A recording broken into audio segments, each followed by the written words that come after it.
This is lesson number 11. Oh, no, it's number 15. Sorry. So, because most people don't know what the Constitution says or what democracy is in this United States, we're going to go through it again a little bit. We, the people, this is the preamble of the Constitution. It is our contract which unites the nation. This is just the contract which unites the nation. It is our Constitution. It is our government. And it says, we the people of the United States, in order to form a more perfect union, establish justice, ensure domestic tranquility, provide for the common defense, promote the general welfare, and secure the blessings of liberty to ourselves and our posterity, that's children, do ordain and establish this Constitution for the United States of America. So, the purpose of that is to identify what our society at that point in time desired, and it should not have changed any at all in this day. Is that not what you want? And most people know that it is. So we also have this. This is the First Amendment. I'll read it to you. Congress shall make no law respecting an establishment of religion, or prohibiting the free exercise thereof, or abridging the freedom of speech or the press, or the right of the people to peacefully assemble and to petition the government for redress of grievances, which means that we get to take them to court and examine whether or not they did in fact keep their oath to us. This is the law of democracy. The right to petition for redress of grievances. It is our authority over our employees. They are not an authority over us. We are an authority over them. This is our nation. This is our nation, which means we have the right to control our employees, and in fact must control our employees because we have no choice. It is our nation, and if they lead us down the wrong path, which of course is what exactly they have done, we must examine what is the truth, and we must correct what is wrong, and we must decide for ourselves what is in our own best interest and what is in our own best future as a democracy. And of course there are issues about courtrooms and courts and justices and the Supreme Court and so on. And their law is that you shall not hold your office unless you have good behavior. And good behavior, of course, is that justice shall prevail. Not power, justice shall prevail, which means that democracy is your purpose. Fair play is your purpose. Equity and equal rights and so on is your purpose. It is not to support the powerful who give bribes and what have you. So this is a statement that says you didn't elect the president or the vice president. The electors did. That's Amendment 12. You didn't do it. They did. So, this is important. The judicial power shall extend to all cases in law and equity arising under the Constitution. They have no control, no power over the Constitution, only under the Constitution. And when we come to the fact that people, we have been maligned, we have been, everything is bad. We all know it. Everything is bad. COVID proved that beyond a doubt. Nazis came in. Nazis controlled. We were forced to do what they said rather than what the evidence would say. We had no choice because those who are in power said we had no choice. And of course, if Trump had been there, he started the whole mess. He okayed $6 trillion or $60,000 for each and every one of 100 million shots. You imagine that? Can you comprehend that? $60,000 for each and every one of 100 million shots. That's what he paid. That's what he agreed to pay. And of course, that just robbed us because there's no possibility it was worth that money. There's absolutely none whatsoever. And of course, they never proved that there was a pandemic.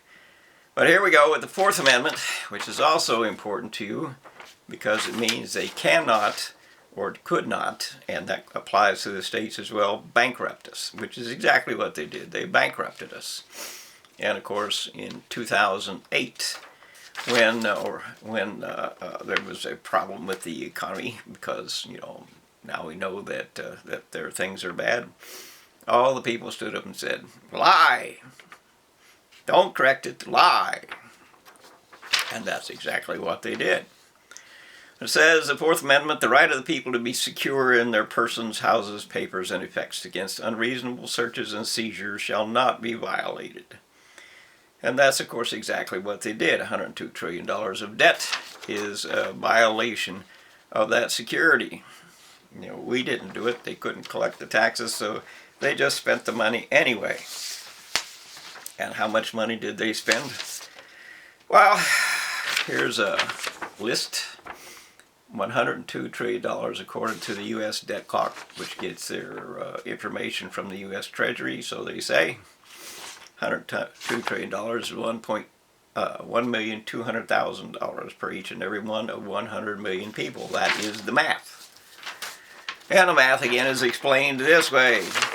$1 trillion is equal to $10,000 per each and every one of 100 million people. That's what it is. That's the math. You can argue all you want, but that's the math. So here we go. We have also $635 trillion in assets, so to speak. Assets or derivatives or credit, which means out there. And that's 6.35 million per each and every one of 100 million people. In other words, they completely discarded the Fourth Amendment, and they chose to completely destroy the financial stability of the nation. They threw away all our manufacturing, and they just completely destroyed us, and that's a complete insurgency against us. That's what the university in charge did. And the university is in charge because every single leader has a diploma. Every single leader has been instructed in what they think or what they believe by the professors of the university. This is their game. This is the insurgency. This is the reality of our lives. And we are surrounded by threats everywhere because of what they chose. Now you can look at this. This is also from there. We'll go through it a little bit. So the United States national debt is $35,974,000,000 on this particular day. That's what was overspent this year by the federal government. Couldn't get the taxes, so they just spent it anyway. And then, total U.S. unfunded liabilities, $123 trillion. Social Security unfunded liabilities, $15 trillion. Medicare unfunded liabilities is $79 trillion. Prescription drug unfunded liabilities, $19 trillion. National health care, $9 trillion. All of those are medical. All of those go back to the university. All of those created by the university, which says you owe us this much because we say you owe us this much. And when we couldn't pay, they said, well, let the government pay. But of course, that just means that they taxed us in a way that people said, oh, I have to have it. Well, you didn't have to have it because if you don't pay what they charge you, then of course they have to reduce their payment or not get paid at all. And when it comes to life or death, everybody says, well, we got to pay it. But as a society, we need to defend ourselves from those who would charge us too much. And of course, that's certainly the nature of medicine. And that doesn't mean that doctors are the particular problem. What it means is that healthcare organizations are the problem. We have to peel back the cover of medicine, and we have to see where exactly is the money going. The only reason a pharmaceutical new drug costs $1 billion is because they charge you $1 billion. The people who pay themselves $1 billion. There is no other explanation for that. They paid themselves $1 billion or whatever it was because they wanted to. We have to do more than that. We have to do something besides that. We have to stop the university professor from charging $500,000 for, a medical doctorate degree. We have to stop them from holding prisoners for 30, until they're 30 years old to get that doctorate degree.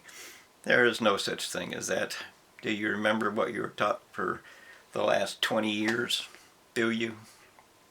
You don't.